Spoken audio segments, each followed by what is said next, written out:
Bapak Ibu Saudara yang terkasih di dalam Tuhan Yesus Kristus, Shalom. Shalom. Lama tidak berjumpa.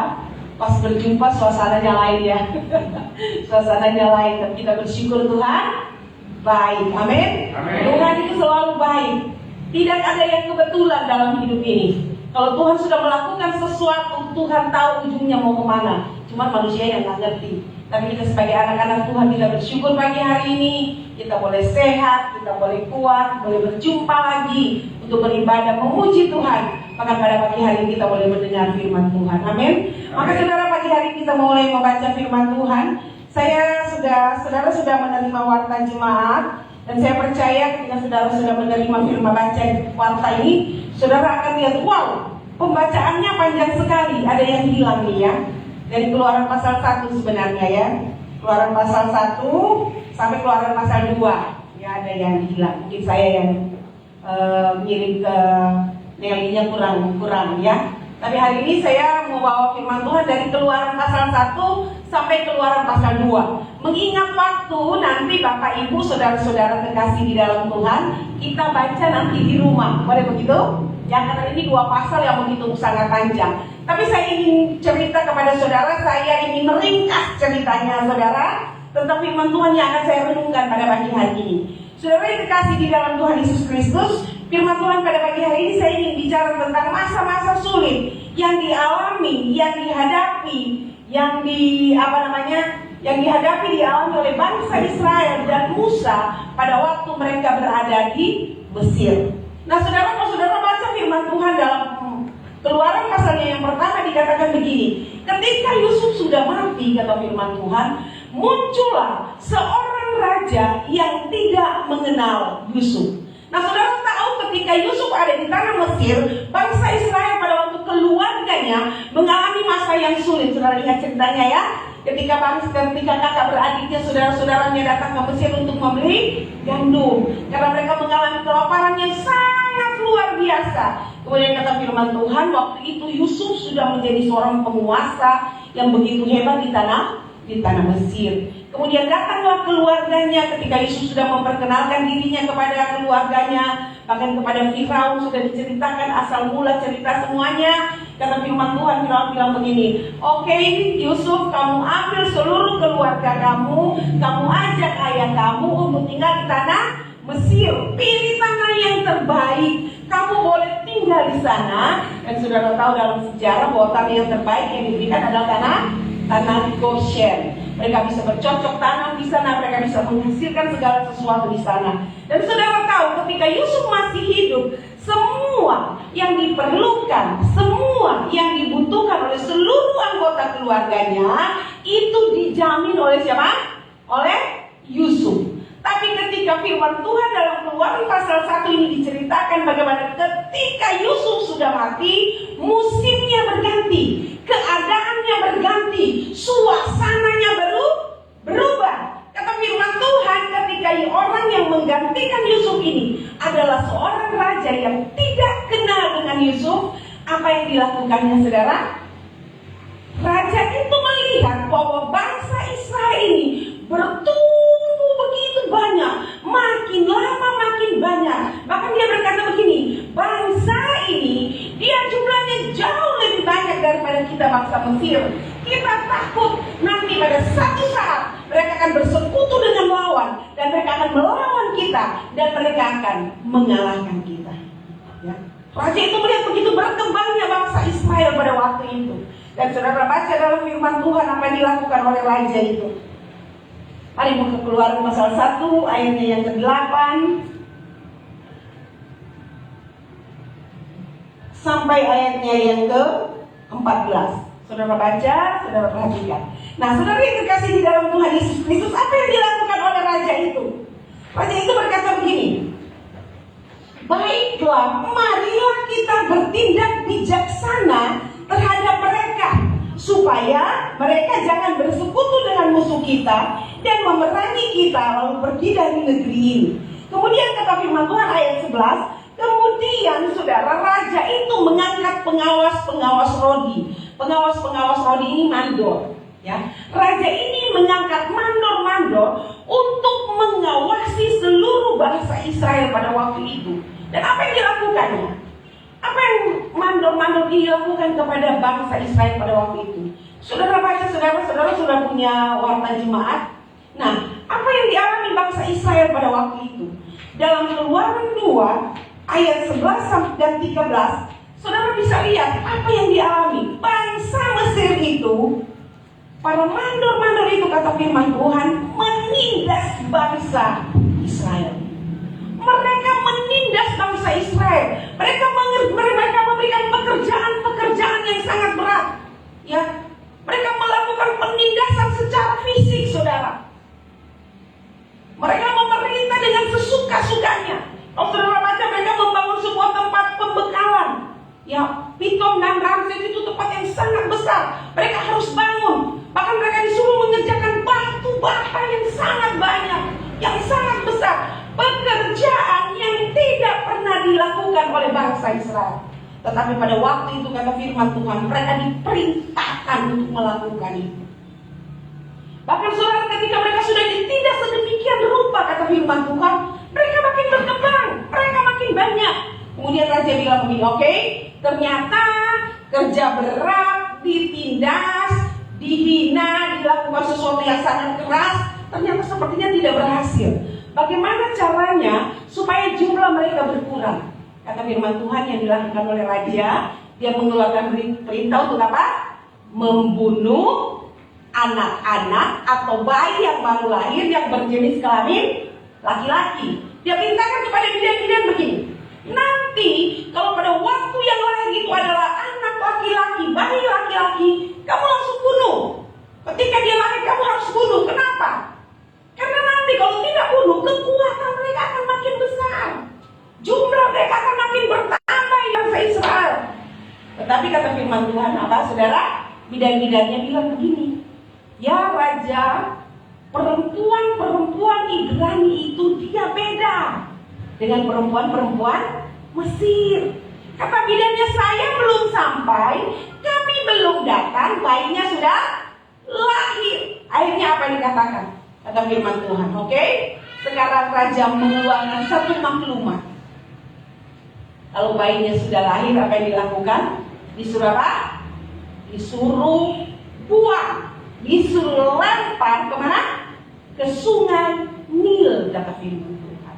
Nah, saudara yang terkasih di dalam Tuhan Yesus Kristus, apa yang mau kita pelajari pada pagi hari ini? Saudara, pertama kali corona terjadi itu pertama kali saya baru pulang dari Bima. Saudara ingat ya, itu 2 tahun lalu. Waktu 2 tahun lalu itu saya baru dari Bima, saya mau menghadiri anak saya wisuda. Ya, waktu itu saya menghadiri anak saya wisuda di Surabaya, di UPH Surabaya. Ketika sampai di UPH, sampai di Surabaya, saudara, tinggal 3 hari atau 4 hari waktu itu ya, tiba-tiba wisudanya dibatalkan. Wisudanya dibatalkan dan saudara, tiba-tiba Surabaya zona merah. Dan saudara, kami tidak boleh tinggal di Surabaya karena pada waktu itu kemudian mulai ada petugas-petugas mulai mendatangi tempat orang yang bukan penduduk, siapa yang baru datang, biasa kan begitu kan? Pada waktu lagi parah-parahnya, saudara. Dan apa yang terjadi, saudara? Hari itu pagi-pagi itu langsung beli tiket dan pulang ke Manado. Dan waktu sampai di Manado, saudara, sampai di Manado, biasa kan kalau saya baru pulang dari mana-mana, pulang Manado itu langsung ke rumah saudara, ke sana, ke sini gitu kan. Biasa kan kita ketemu teman-teman pelayanan saudara. Tapi sampai di Manado, saudara, langsung disuruh karantina mandiri. Nah, saudara bisa bayangkan, kita yang sudah biasa happy, kita yang sudah biasa senang-senang, kita yang sudah biasa bepergian kemana saja kita mau, tiba-tiba saudara berganti suasananya. Itu sangat tidak mengenakan. Kalau sekarang saudara pakai masker, menurut saudara biasa gak? Biasa. Tapi waktu pertama kali, menurut saudara susah gak? Susah gak? Susah kali ya, Bulis ya. Saya pertama kali kayak ikan koki, rasanya mau mati, saudara. Siksa sekali, karena biasa santai, bebas, saudara. Wah, gak enak sama sekali. Nah, kita cuma mengalami ini. Tapi apa yang dialami oleh bangsa Israel dari masa-masa yang enak, masa-masa yang happy, masa-masa yang bahagia, bersama-sama dengan Yusuf, kemudian berganti musimnya, berganti suasana menjadi suatu masa yang sangat tidak mengenakan. Dan saya percaya akhir-akhir ini ada begitu banyak orang mengalami itu, amin.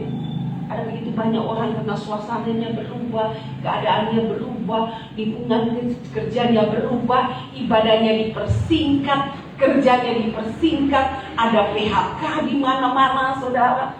Itu adalah hal yang tidak mengenakan. Mungkin kita tidak kerja keras, kerja rodi seperti bangsa Israel, tapi hari ini, saudara lihat, ada begitu banyak masalah, ada begitu banyak tantangan, ada begitu banyak himpitan yang kita alami saat ini. Betul? Amin? Segala sesuatu itu berubah dengan drastis, memang gak enak, saudara.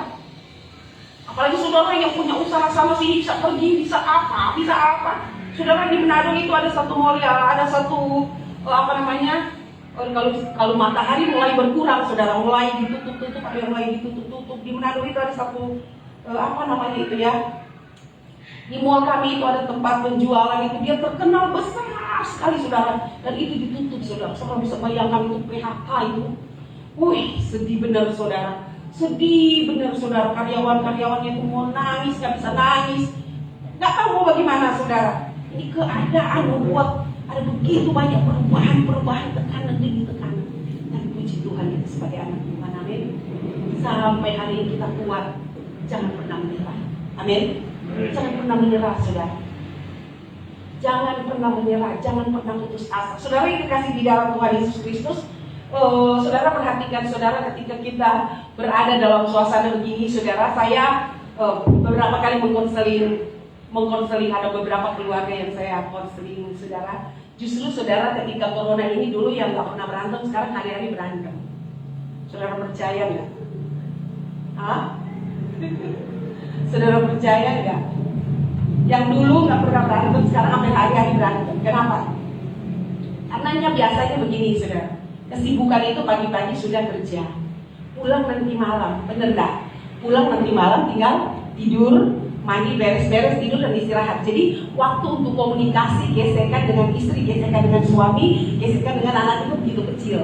Jadi yang datang bapak-bapak pulang kerja, dia bilang, ada orang bilang sama saya konseling, dia bilang, saya kalau pulang dulu ya ibu, saya mau pulang kerja, saya rindu sekali sampai di rumah, pengen ngobrol sama istri, pengen ngobrol sama anak-anak, pengen happy. Tapi sekarang kamu hari-hari berantem. Kenapa hari-hari berantem? Hari-hari ketemu, hari-hari ketemu. Jadi kalau papa itu ketika dia pergi kerja, dia nggak pernah lihat apa yang dilakukan oleh istrinya di rumah.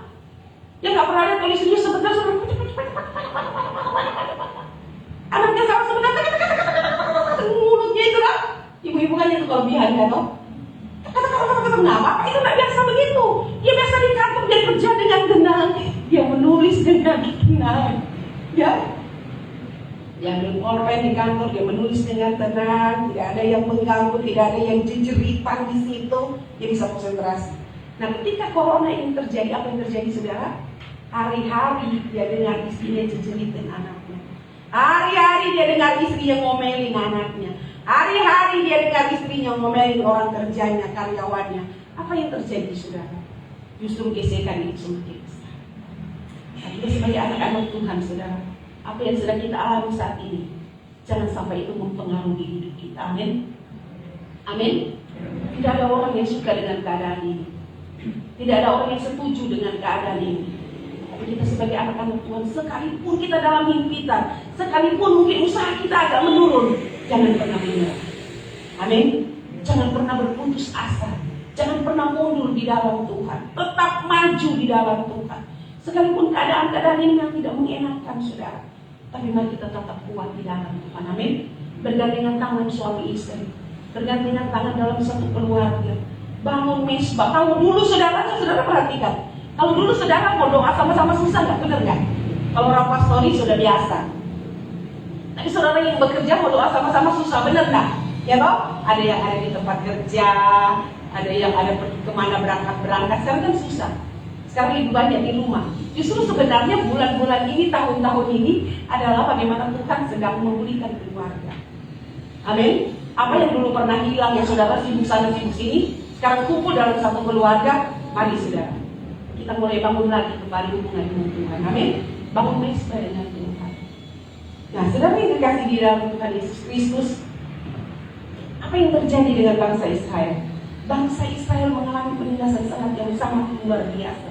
Yang pertama saya katakan tadi, mari kita jangan menyerah, jangan putus asa. Saudara, bangsa Israel kata firman Tuhan begini, semakin ditindas, coba saudara perhatikan, tetapi makin ditindas semakin bertambah banyaklah bangsa itu.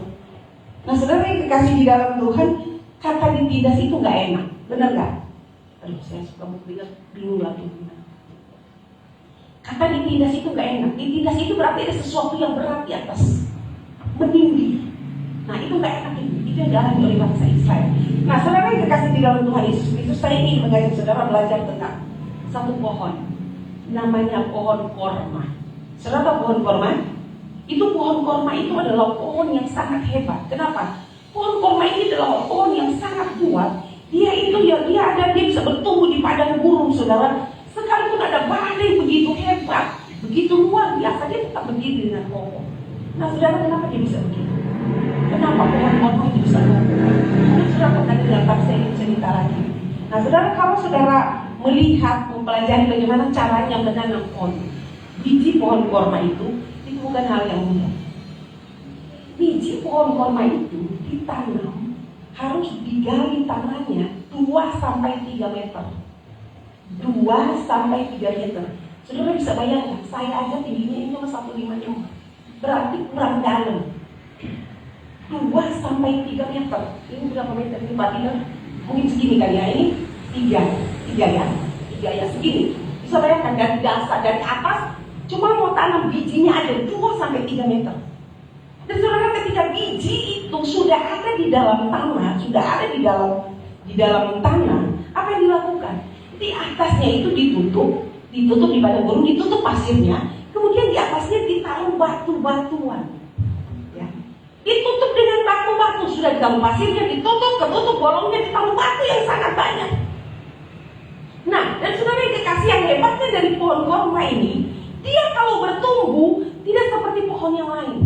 Kalau pohon yang lain dia bertumbuh itu ke atas, ya kan? Saudara pernah lihat kan kalau saudara tanam pohon kan, ya kan? Ketika dia jadi yang naik ke atas kan. Tetapi kalau pohon korma bukan begitu caranya. Biji pohon korma itu yang pertama kali jadi itu akarnya itu, dia bukan akar yang pendek, dia adalah akar yang panjang. Ketika dia sudah tumbuh, sudah jadi akar, dia akan masuk sampai ke kedalaman yang begitu dalam, sampai dia menemukan sumber air, baru dia berhenti bertumbuh. Ya, saudara perhatikan, dia akan cari sampai ke dalam, sedalam-dalamnya, sampai dia menemukan sumber air, baru dia berhenti. Sampai akarnya kencang, tertancap di situ, baru dia berhenti. Dan ketika dia berhenti, mulailah di atasnya tumbuh, tunasnya tumbuh. Ketika tunasnya tumbuh, ada apa di atas tunas? Ada apa tadi? Ada batu. Dan apa yang dilakukan oleh tunas itu? Karena akarnya begitu kuat, pertumbuhannya yang begitu hebat, maka tunasnya itu akan mendorong batu itu. Dia akan jebol batu itu, dia akan tendang batu itu, sampai batunya kelempar kemana-mana. Dan dia bisa bertumbuh menjadi pohon yang kuat. Kenapa? Karena dia tertanam, akarnya kuat sampai kepada sumber. Amin. Kita sebagai anak-anak Tuhan, kita percaya dengan sungguh kita punya Tuhan yang hebat. Kita punya sumber kekuatan dalam diri kita adalah Yesus itu sendiri. Kekuatan kita itu hanya dalam Yesus. Makanya jangan menyerah. Sekalipun ada himpitan, sekalipun ada masalah, sekalipun ada tentangan, jangan menyerah. Amin. Nah, saudara yang dikasih di dalam Tuhan ini ceritakanlah, buang itu baik-baik ke sungai Nil, kata firman Tuhan. Dan saudara tahu tentang cerita firman Tuhan, apa yang terjadi dalam Keluaran pasal 2? Seorang laki-laki dari keluarga Lewi kawin dengan seorang perempuan, lalu mengandunglah ia dan melahirkan seorang apa? Anak apa? Laki-laki. Nah, saudara bisa bayangkan, justru ini masalahnya. Mungkin kalau pada waktu itu bisa minta Tuhan kalau boleh lahir anak perempuan, tapi justru yang lahir itu anak laki-laki.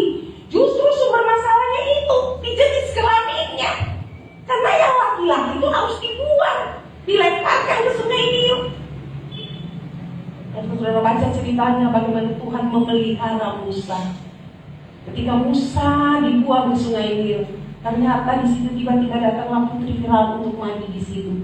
Dan saudara, ketika saudara putri Firaun suruh ambil keranjangnya, pas dia lihat di dalamnya ada bayi Musa, saudara baca cerita baik-baik, dia langsung bilang begini, pastilah ini anak orang ini. Jelas dia bilang, ini pastilah anak orang ini. Dan kalau saudara baca cerita selanjutnya, bagaimana tergeraklah hati putri Firaun kepada Musa. Dia mau Musa untuk pelajarannya, mengangkat dia dari anaknya, menjadi dia seorang pangeran yang hebat. Saudara yang kekasih di dalam Tuhan Yesus Kristus, bukankah Tuhan selalu punya cara untuk menolong kita? Amin. Amin. Kalau saudara baca tentang sejarah Sungai Nil itu yang tinggal itu binatang-binatang buas. Itu ada buaya di sana. Suatu hari saya tanya sama suami saya tanya kisahnya, Pak, kok aneh ya? Saya bilang, kenapa ya? Kenapa di dalam Sungai Nil itu kan sejarah mengatakan ada begitu banyak binatang buas, ya toh? Cuma saudara berdiri seperti saya, ada banyak binatang buas yang hidup di situ. Tetapi kenapa putri Firaun itu bisa mati di situ? Apa putri Firaun tidak tahu? Pasti putri Firaun tahu. Nah, saudara, menurut sejarah Sungai Nil itu melewati 3 negara. Jadi Sungai Nil itu begitu panjang sekali. Dan saudara yang kasih dalam Tuhan, ada pemandian khusus di pinggiran Sungai Nil yang diperuntukkan kepada putri itu. Jadi pemandiannya itu, kamar mandinya itu dipersiapkan di Sungai Nil situ.